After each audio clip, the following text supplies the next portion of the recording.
ഈ എമ്പുരാൻ പടത്തിനെ കുറിച്ച് കുറേ പേര് പല തരം ഫീഡ്ബാക്ക് റിവ്യൂസ് തരുന്നുണ്ട്.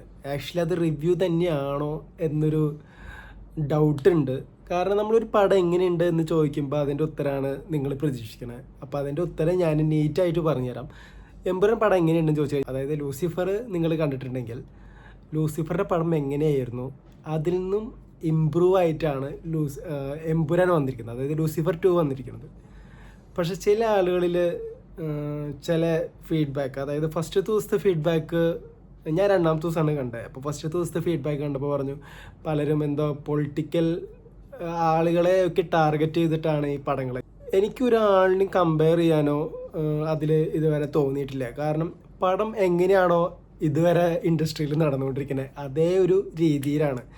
ഞാൻ പടത്തിൻ്റെ ഒരിക്കലും കഥയുടെ ഒരു രംഗം പറയില്ല.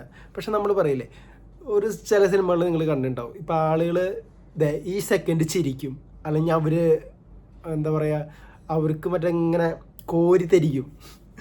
നിങ്ങൾക്ക് കണ്ടിട്ടുള്ളവർക്ക് മനസ്സിലാവും ഞാൻ എന്താണ് ഉദ്ദേശിക്കുന്നതെന്ന്.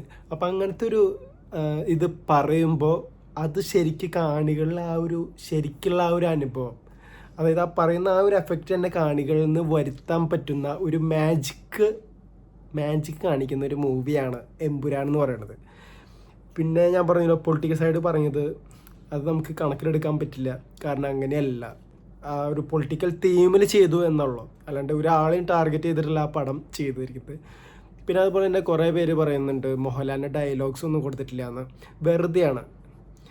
അപ്പോൾ ആ ഒരു ഡയറക്ഷൻ്റെ പ്രത്യേകത എന്ന് പറയുന്നത്, അതിൽ ഇപ്പം മോഹൻലാലിൻ്റെ മെയിൻ ഒരു ഹീറോയിസം കാണിച്ചിട്ടുണ്ടെങ്കിൽ ബാക്കിയുള്ള ആക്ടേഴ്സിനൊക്കെ ഇമ്പോർട്ടൻസ് കൊടുത്ത് അവൻ്റെ ഡയലോഗുകളും ഇതെല്ലാം ചെയ്തിരിക്കുന്നത്.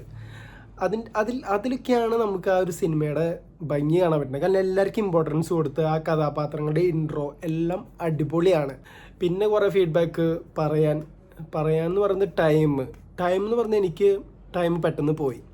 പക്ഷെ പോവാണ്ട് സിറ്റുവേഷൻ വന്നു. കാരണം തിയേറ്ററുകളിൽ കിട്ടുന്ന പരസ്യങ്ങൾ അത് 15-20 മിനിറ്റൊക്കെയാണ് പരസ്യം വരുന്നത്. നമുക്കൊരു 2 മിനിറ്റ് 5 മിനിറ്റ് തന്നെ ഇരിക്കും, തന്നെ നമുക്ക് ബോറടിക്കും. അപ്പോൾ നിങ്ങൾക്കൊന്ന് ആലോചിച്ച് നോക്കാം, 15-20 മിനിറ്റൊക്കെയാണ് പരസ്യം അവർ പ്ലേ ചെയ്യണത്, ഇൻ്റർവെല്ലായാലും തുടക്കത്തിലായാലും. അപ്പോൾ അത് ഞാൻ പോയി കണ്ടത് തൃശ്ശൂർ നമ്മുടെ രാഗം തിയേറ്ററിലാണ്.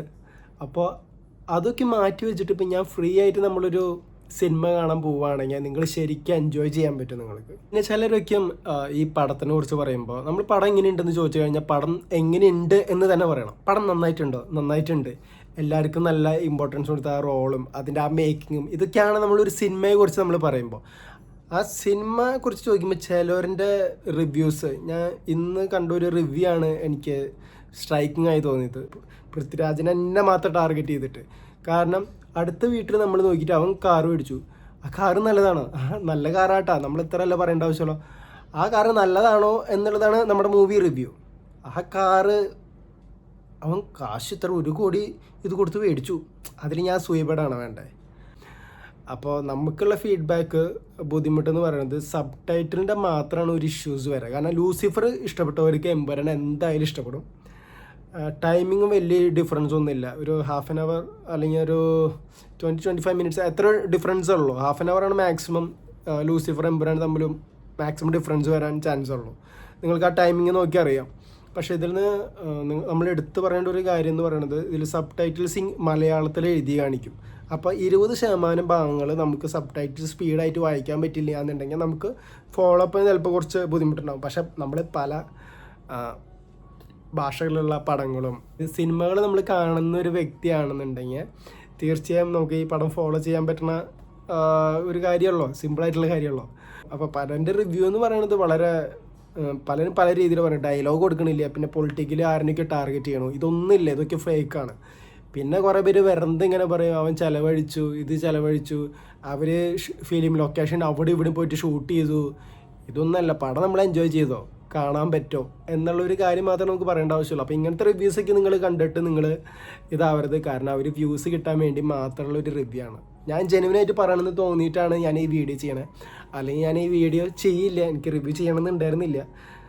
എന്നെ പ്രൊവോക്ക് ചെയ്തൊരു സംഭവം എന്ന് പറയുന്നത്, ഇന്ന് കുറച്ച് മുമ്പ് കണ്ട ഒരു പ്രോഗ്രാമാണ്. മറ്റുള്ളവർ പറഞ്ഞ ആ ഒരു ഇമേജ് ക്രിയേറ്റ് ചെയ്തിട്ട് നിങ്ങൾ സിനിമയ്ക്ക് പോയി കഴിഞ്ഞാൽ ആ സിനിമ നിങ്ങൾ ആ നെഗറ്റീവ് മൈൻഡാണ്, കൂടുതൽ നെഗറ്റീവാണ് സ്പ്രെഡ് ആവുക. അപ്പോൾ നെഗറ്റീവ് പറഞ്ഞുകൊണ്ട് നമ്മൾ ആ മൂവിയിലിരിക്കുമ്പോൾ നമുക്കങ്ങനെ പലതും തോന്നും. ഇപ്പം ഞാൻ എന്നെ സംബന്ധിച്ച് ഞാൻ റിവ്യൂസ് അങ്ങനെ ഓടിച്ച് കണ്ടു, പക്ഷേ ഡീറ്റെയിൽ ആയിട്ടിരുന്നില്ല. പക്ഷേ മൂവിയുടെ ടെക്നിക്കൽ സൈഡ് ഇതിങ്ങനെ ആയിരിക്കണം, ഇപ്പോൾ ഹൈപ്പിനനുസരിച്ച്. ഇപ്പോൾ ഞാൻ ഓവർ എക്സ്പെക്റ്റേഷനിലല്ല പോയത്. നമ്മൾ നല്ലൊരു ലൂസിഫർ നന്നായപ്പോൾ നമ്മൾ ലൂസിഫറിൻ്റെ പോലെ തന്നെ അല്ലെങ്കിൽ കുറച്ചുകൂടി ഇമ്പ്രൂവ് ആയിട്ടുള്ള പടം അത്രേ ഉള്ളൂ. അത് ഇതിൽ തീർച്ചയായും വന്നിട്ടുണ്ട്. അപ്പോൾ നിങ്ങളെന്തായാലും പോയി കാണണം. ഒരിക്കലും ഇങ്ങനത്തെ എന്താ പറയുക, ഓരോ വ്യക്തിപരമായ വിരോധങ്ങൾ പലർക്കും ഉണ്ടാവും.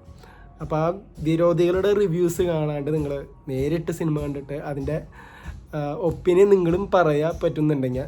ഇപ്പോൾ ഞാൻ ആദ്യമായിട്ടാണ് റിവ്യൂ ഇതുപോലെ കൊടുക്കണത്. അതിങ്ങനത്തെ ഒരു സന്ദർഭം, ഇങ്ങനത്തെ ഒരു നെഗറ്റീവ് കുറേ വൈബ്രേഷൻ അല്ലെങ്കിൽ ഒരു ഫീഡ്ബാക്ക് വന്നുകൊണ്ടാണ്. ഇപ്പോൾ നെഗറ്റീവോ പോസിറ്റീവോ നമ്മൾ പടം കണ്ടിട്ട് റിവ്യൂ പറയാം. റിവ്യൂ ചെയ്യുന്ന ഒരാളല്ല, അതുകൊണ്ട് തന്നെ നിങ്ങൾ സബ്സ്ക്രൈബ് ചെയ്യണമെന്നൊന്നുമില്ല. റിവ്യൂ തരുന്ന ആളാണെന്ന് സബ്സ്ക്രൈബ് ചെയ്യണ്ട. ഞാൻ വേറെ പലതരം എൻ്റർടൈൻമെൻറ്റ് വീഡിയോസ്, അതായത് നമ്മൾ ഫെസ്റ്റിവൽസ് ആയാലും ഇവൻറ്റ്സ് ആയാലും പിന്നെ നമ്മൾ ഷോർട്സുകളൊക്കെയും ചെയ്യുന്നുണ്ട്. അപ്പം അങ്ങനത്തെ ഒരു ഫാമിലി ഓറിയൻറ്റഡ് ചാനലാണ്. ഒരിക്കലും റിവ്യൂ കൊടുക്കുന്ന ഒരു ചാനലായിട്ട് നിങ്ങൾ കാണരുത്. ഞാൻ ഇങ്ങനത്തെ കുറേ നെഗറ്റീവ് വരുമ്പോൾ നിങ്ങളെ അറിയിക്കാൻ വേണ്ടിയിട്ട് ഇത് ചെയ്തതാണ്. അപ്പോൾ അത്രയേ ഉള്ളൂ. അപ്പോൾ ഇനി അടുത്ത വീഡിയോ ആയിട്ട് കാണാം. ബൈ.